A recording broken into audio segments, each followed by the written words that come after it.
warahmatullahi wabarakatuh. Para pamirsa, kula Anesti badhe nyariosaken pawarta ing dinten menika kanthi cetha lan rinci.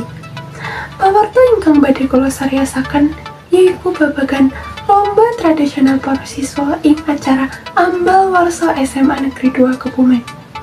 Monggo kita sami mirsani pawarta punika.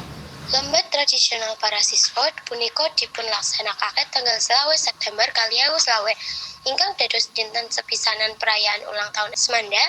Papan panggonan lomba punika wonten ing lapangan utama Semanda. Saben kelas ngutus namung 5 siswa kangge melu lomba tradisional siswa.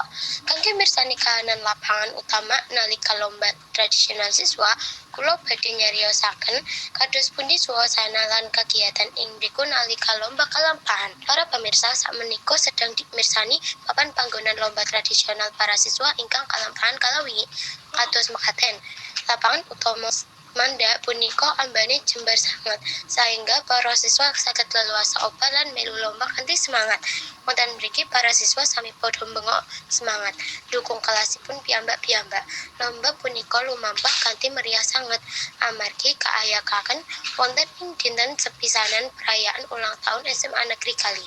Ing lomba tradisional para siswa punika wonten pirang-pirang jenis lomba ingkang dipungelar, antawisipun lomba estafet toya, estafet sarung, sahalam lomba nyusuk tali ingkang saben kelas melu kanthi semangat sangat. Mekaten pawarta saking kula, mugi pawarta punika saged maringi inspirasi lan nambah semangat para siswa SMA Negeri 2 Kebumen kangge nglestarikake kabudayaan tradisional. Kula nyuwun pamit. Wassalamualaikum warahmatullahi wabarakatuh.